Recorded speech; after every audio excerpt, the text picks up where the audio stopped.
안녕하세요. 반갑습니다. 저는 스페셜 에듀에서 부동산세법을 담당하는 김성래입니다. 자, 오늘 이 시간은요, 지난 34회 기출문제 분석을 잠깐 간단하게 하고 앞으로 공부할 35회 시험을 대비해서 여러분 숙보기 기본 과정은요, 이론 과정은 일반 오프라인 학원의 입문과정, 기본과정, 기초과정, 심화과정을 한 번의 강의로 전체적인 걸 한 번의 강의로 끝나기 때문에 이 강의에 앞서서 숙보기 기본서 목차별로 우리가 여러분이 공부할 때 앞으로 효과적으로 공부하기 위해서 목차별 편제에 대해서 공부할 때 이러이러한 부분은 중점적으로 전략적으로 공부를 해야 되겠다. 이런 부분을 오늘 한번 설명드리려고 합니다. 이런 부분을 참고하셔서 여러분이 앞으로 32회 시험은 2차 과목의 부동산세법은 전략 과목이기 때문에 그 전략 과목을 효과적으로 해서 고득점할 수 있는 그런 강의를 하도록 여러분과 제가 같이 한다면 충분히 35회 시험에서 좋은 결과가 있을 것으로 확신이 됩니다. 그렇다면 이제 먼저 지난 34회 기출문제에 대한 내용을 잠깐 분석하고 가죠. 자,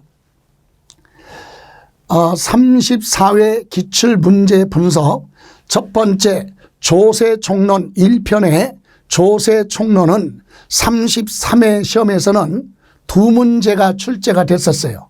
그런데 34회 시험에서도 조세총론은 두 문제가 출제됐는데 난이도 면에서는 아주 어려운 거, 우리가 소위 말하는 킬러 문제다라고 얘기를 하는데 난이도가 굉장히 높기 때문에 여러분 조세총론은 세금에 대한 전체적인 내용을 설명드리고 또 그 부분에 대해서 출제가 되기 때문에 문제 시험에 난이도 조절을 할 때는 이 부분에서 한다. 그래서 조세총론은 시간을 많이 투자할 수 있는 부분이 아니에요. 효과적이지 못하니까.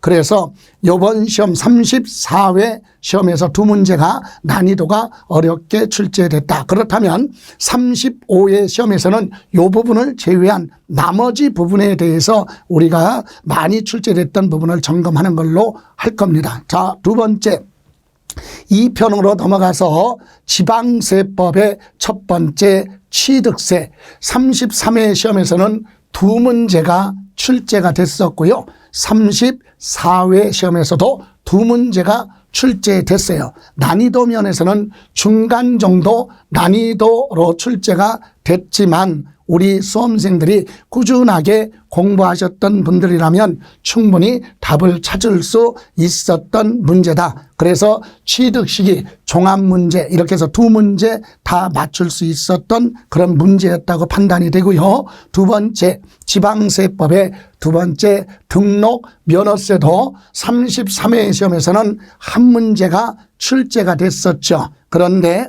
우리 34회 시험에서는 두 문제가 출제가 됐었어요. 그래서 비과세 부분 난이도가 낮기 때문에 맞출 수 있었던 문제였었고 종합문제도 중간 정도 난이도로 출제가 됐지만 어렵지 않게 답을 찾을 수 있었던 그런 문제였다. 자, 지방세법의 이제 세 번째 재산세죠. 재산세는 통상적으로 두 문제에서 세 문제가 출제가 되는데 33회에서 두 문제 출제됐고요. 34회에서도 두 문제가 출제됐습니다. 난이도 면에서는 중간 정도 난이도와 하나는 난이도가 낮은 거 이렇게 두 문제가 출제됐고 이 부분도 수험생들이라면 어렵지 않게 답을 찾을 수 있었던 그런 문제로 판단이 됩니다. 이렇게 해서 우리 지방세법에서 5문제가 출제가 됐고요. 다음 3편에 들어가서 이제 국세로 들어갑니다. 국세의 첫 번째 종합부동산세 33회 시험에서 두 문제가 출제됐는데 34회 시험에서도 두 문제가 출제됐습니다. 이때 난이도 면에서 볼 때 중간 정도 난이도인데, 자, 요것이 2023년도 4월 달에 개정됐던 부분이 그해 10월 달에 시험에 출제됐기 때문에 개정된 부분에 대해서 충분하게 다루지 못했던 부분이 있었어요. 그래서 종합부동산세에서는 두 문제 중간 정도 난이도지만 그중에 한 문제는 답을 찾을 수 있었다. 여러분 앞으로 공부하면서 온라인상의 강좌가 굉장히 많아요. 그러면 제가 오늘 설명드리는 이 부분에 대해서도 개정되기 전에 지금 현재까지에 대한 내용을 설명을 드리지 않습니까? 그런데 이것이 인터넷상에 계속 돌다 보면 여러분 시험 보러 갈 때 만약에 8월 달, 9월 달이 됐는데도 이 강의를 들으면 안 되죠. 왜 그렇습니까? 중간에 개정된 부분이 있다 이거죠. 그래서 개정된 부분에 대해서는 반드시 점검을 해야 됩니다. 그것이 시험에 반영이 되니까.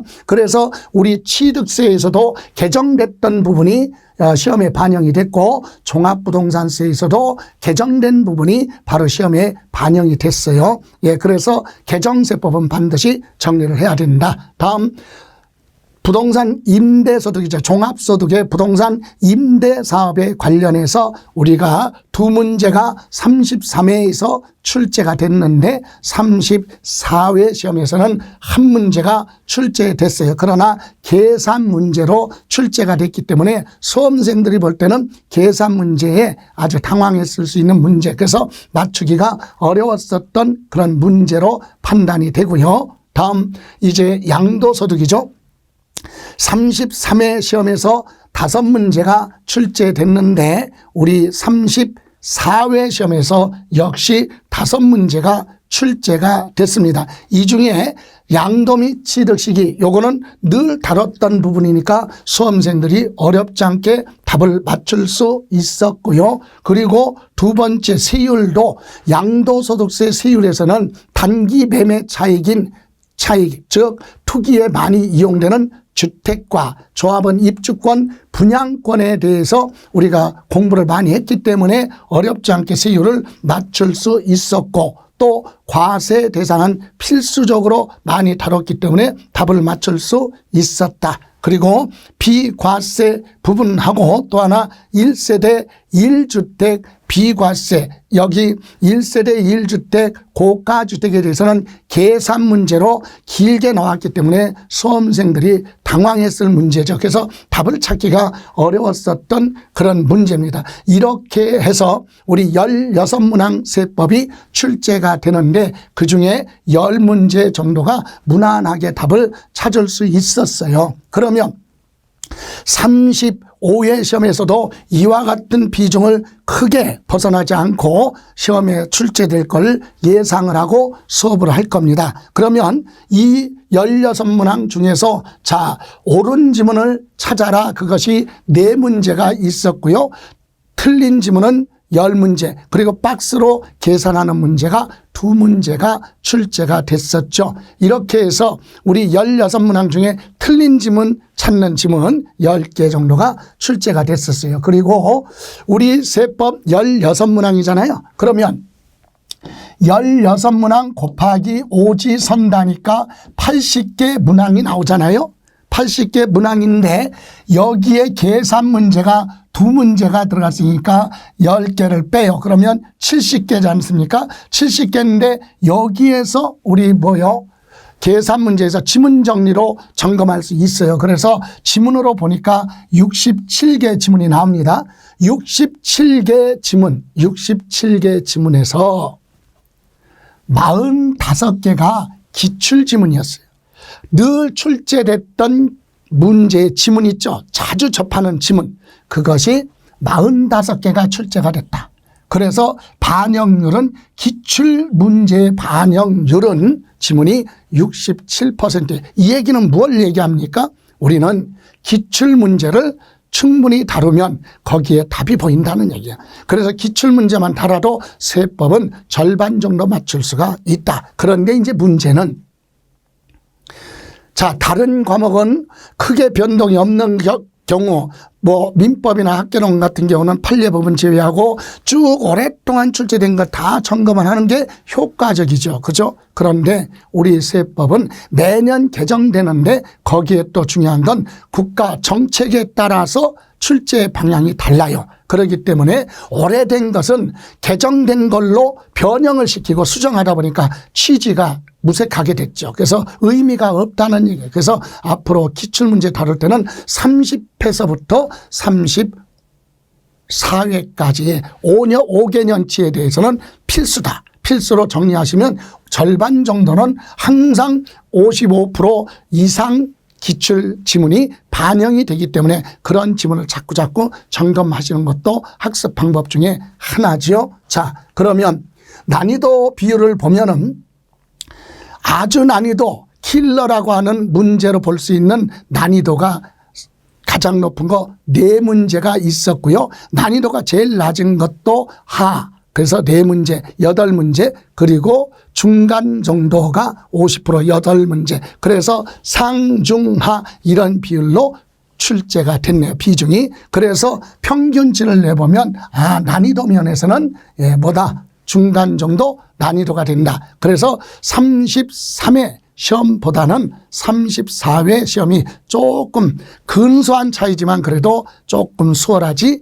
않았나. 이런 정도의 비율로 35회도 출제될 걸 예상을 하고 저는 거기에 맞춰서 여러분과 같이 수업을 할 거니까 여러분 믿고 따라오시면 충분히 좋은 결과 있을 겁니다. 자, 그러면 이제부터는 앞에서도 언급했지만 우리 습보기 이론 과정은요, 일반 오프라인에서 공부하는 입문 과정이나 기초 과정이나 기본 과정, 심화 과정을 한꺼번에 다 한 번의 강의로 끝나기 때문에 어떻게 보면은 단어는 짧지만 심도 있게 강의가 이루어집니다. 그래서 그렇게 강의가 이루어지는 습보기 강의, 기본 강의가 들어가기 전에 여러분 목차별로 공부할 때 이러이러한 부분은 좀 더 신경을 써라. 그런 측면에서 참고로 여러분한테 가이드가 되기 위해서 한번 제시를 한번 해보고 하나씩 들어갑니다. 우리 습보기 편제는요. 1편,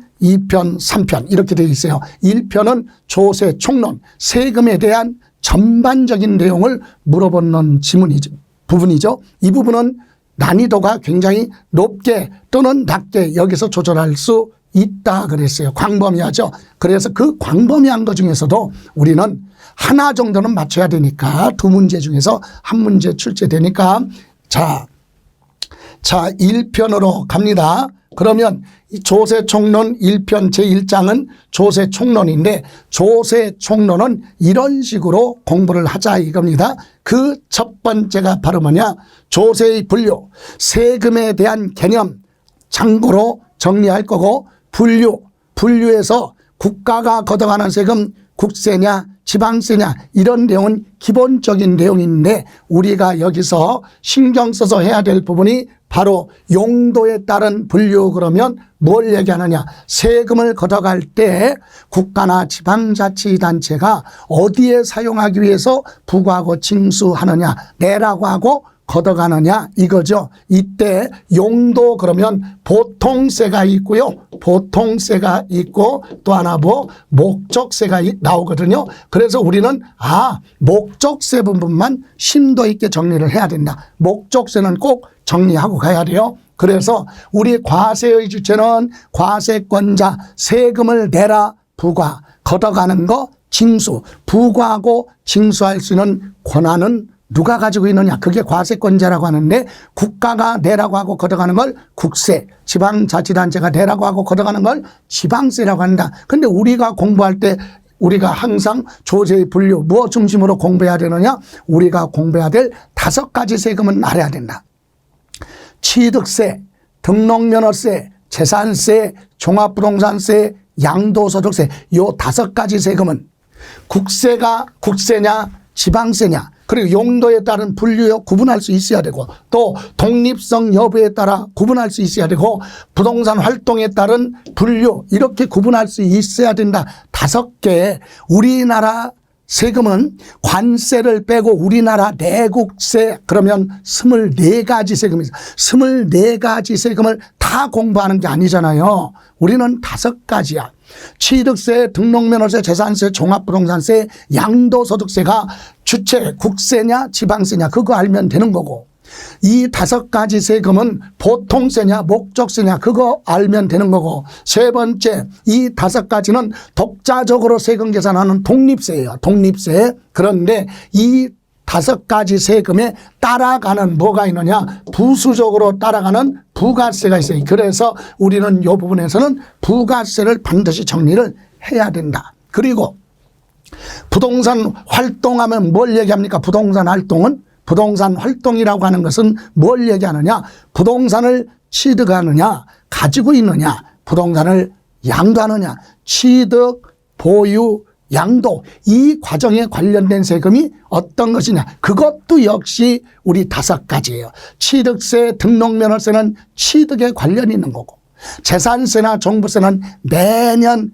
내니까 보유 과정이고, 양도소득세는 양도할 때 관련됐다. 이렇게 요 5가지 세금 중심으로 정리를 하면 됩니다. 그래서 우리 이 조세의 분류에서는 목적세에 대한 내용을 알아야 되고, 부가세, 다른 세금이 나오면 거기에 부수적으로 우리 5가지 세금 낼 때 따라가는 세금 부가세에 대해서 앞으로 공부할 텐데 요거 중심으로 정리하면 되고요. 예, 활동에 따른 분류 이렇게 해서 우리 첫 번째 단원은 요거에서 아까 말씀드린 부분 정리하시면 돼요. 뭐?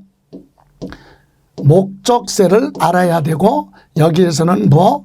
부가세를 알아야 되고, 요거는 취득할 때, 가지고 있을 때, 그리고 양도할 때 관련된 세금이 뭐냐 이렇게 점검하면 됩니다. 그리고 이제 두 번째 단원으로 가서는 조세의 용어 중에서 과세 요건이 있어요. 여러분 과세 요건은 그냥 개념 정도만, 여러분 과세 요건이 뭐냐, 국가나 지방자치단체가 세금을 내라고 하고 걷어가는 거 징수라고 하죠. 부과하고 징수, 이런 과세권을 국가나 지방자치단체가 가지고 있는데 얘들은 권력이 막강해. 그러면 힘없는 국민 대상으로 세금 내라 그리고 걷어가면, 조세권이 남발하면 우리가 굉장히 재산상 침해를 당하잖아요. 그래서 국가나 지방자치단체도 마음대로 조세권 남발할 수 없도록 하기 위해서 국회에서 만들어 놓은 세법의 요건을 충족했을 때만 세금을 내라고 하고 걷어갈 수 있다. 그래서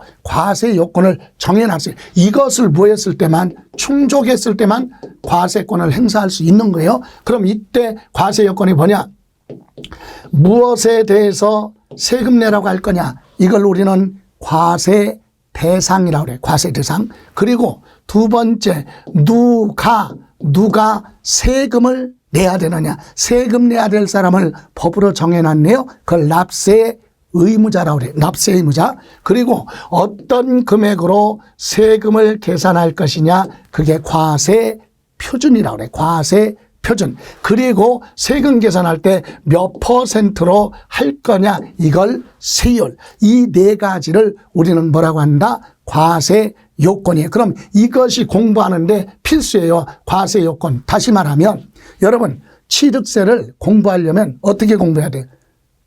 요 순서대로 과세 요건, 무엇 취득했을 때 취득세 내야지? 법에 열거되어 있어요. 그거 알아야 되고, 취득세는 누가 내야지? 납세 의무자. 취득세는 어떤 금액으로 계산하지? 과세 표준. 취득세는 물건마다 세율이 따로따로 정해져 있어요. 몇 %냐? 이것이 필수다 이거죠. 이렇게 순서. 그럼 재산세 공부하려면 재산세 무엇에 대해서 내라고 하지? 과세 대상. 누가 내야 돼? 납세 의무자. 어떤 금액으로? 과세 표준. 몇 % 세율. 항상 모든 세금은 과세 요건으로 끝나는 거예요. 시작하고 끝나는 거죠. 이렇게 해서 세금 나오면 요거 신고납부 개념만 보세요. 납세 의무자가 스스로 내라. 신고하고 본인이 스스로 계산해서 신고도 하고 내라. 이게 신고납부예요. 그러면 보통 징수는 뭐냐? 이것은 누가?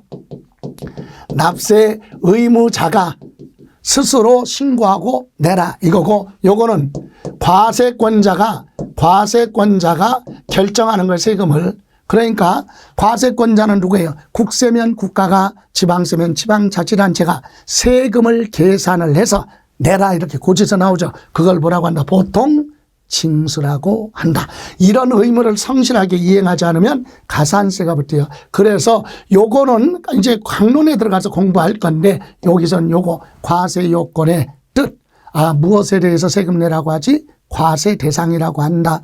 누가 세금 내야 돼? 세금 내야 될 사람을 납세 의무자라고 하고, 어떤 금액 가지고 계산하지? 과세 표준, 그죠? 그리고 세율, 요거 점검하시면 돼요. 요 부분. 자, 다음. 세 번째는 이제 아주 어려운 부분이죠.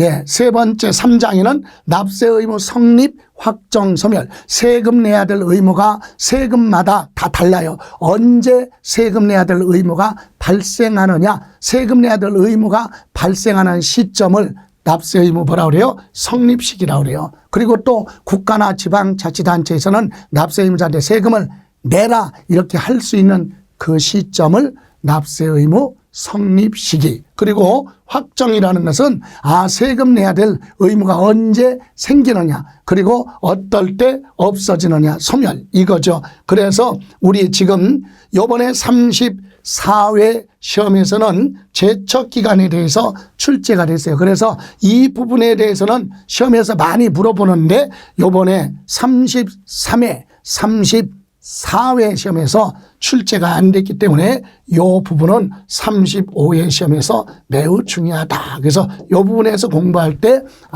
납세 의무 성립 시기, 확정 시기는 필수다. 이 부분 앞으로 점검을 해야 됩니다. 나머지 같은 경우는 부수적으로 정리하면 되고요. 다음. 조세 채권의 우선순위가 있어요. 이게 무슨 말이냐? 이 부분은요, 세금이 부과됐는데 억울하잖아. 무조건 부과됐다고 다 낼 수는 없잖아요. 예, 여기에 나는 승복할 수 없다. 그러면 뭐 해야 돼? 조세권 내가 승복할 수 없으니까 불복 청구를 하라 이거죠. 그게 바로 뭐냐? 여기에서 나오는 불복 절차. 또 여러분, 세금 납세 의무자가 세금을 안 내면 안 낸 세금 안 냈으니까 납세 의무자 부동산을 압류를 해서 공매 처분하면 공매 대금이 들어올 때 세금 먼저 가져가느냐, 아니면 그 부동산의 세입자들의 전세 보증금이 먼저냐, 저당권 등기한 게 먼저냐, 이런 걸 공부하는데 우리는 이 부분에 대해서는 많이 출제가 되지는 않을 겁니다. 근데 여기서 알아야 될 건 요거다. 당해세. 해당 자산에 부과된 세금은 전세권, 저당권 등기가 됐어도 요 세금이 먼저거든요. 근데 예외의 부분이 있어요. 예외 앞으로 공부하다 보면, 자, 최근에 많은 사회적 이슈가 되고 있는 전세, 주택 전세 사기 있죠. 그것 때문에 피해를 많이 봤어요. 그래서 이거 2023년도에 상반기 5월 달에 세법이 개정이 된 내용이죠. 그래서 요거는 시험에서 34회 시험에서 물어보지 않았기 때문에 35회 시험에서 물어볼 수 있다. 어떤 거? 부동산 납세 의무자가 세금을 체납 안 내서 압류를 해서 공매 처분을 했어요. 그럼 공매 대금이 들어오면 돈 받을 사람들이 많을 거 아니에요. 그럼 어떤 거 먼저 줄 거냐? 거기에 당해세가 우선인데, 당해세보다도 그 부동산이 주택이라면 주택임대차 보호법에 의해서 전세권 설정, 전세권 등기가 먼저 된 거, 세금보다 먼저 등기가 됐거나, 또는 임대차 보호법에 의해서 임차권에 대해서 확정일자를 먼저 세금이 부과되기 전에 먼저 설정이 됐다면 확정일자 받거나 전세권, 주택에 대한 전세권 설정 등기가 먼저 됐을 때는 당해세보다도 그것을 우선한다. 이 부분에 대해서 우리가 공부를 해야 됩니다. 자, 물론 나머지 조세 우선권의 불복 절차나 서류 송달 이 부분도 수업은 다뤄져요. 여기 있는 내용은 전부 다 수업은 이루어지지만 구체적으로 여러분이 신경 써야 될 부분은 이 부분에서는 요 당해세, 여기서는 과세 요건, 여기서는 납세 의무 성립 시기, 확정 시기, 그리고 조세의 분류 개념에서는 목적세, 부가세, 그리고 취득할 때 내는 세금이냐, 보유 양도냐 이거죠. 그러면 이 전체적인 내용 중에서 세금에 대해서 다 알 수는 없지만 우리가 공부할 5가지 취득세, 등록면허세, 재산세, 종합부동산세, 양도소득세 요 5가지만 중점적으로 알고 있어야 된다 이 얘기예요. 그리고 나서 이제 부수적인 건 공부를 해야죠. 기본 필수가 그겁니다. 자, 이렇게 해서 우리 1장에 대한 조세 총론에 대해서 점검을 한번 해봤습니다. 자, 그러면 이번 시간은 여기서 마무리하고 다음 시간에 자, 이 편으로 가서 강론으로 들어가서 취득세부터 설명드리는 걸로 하겠습니다. 이번 시간은 조세 총론 여기서 마무리하겠습니다. 수고하셨습니다.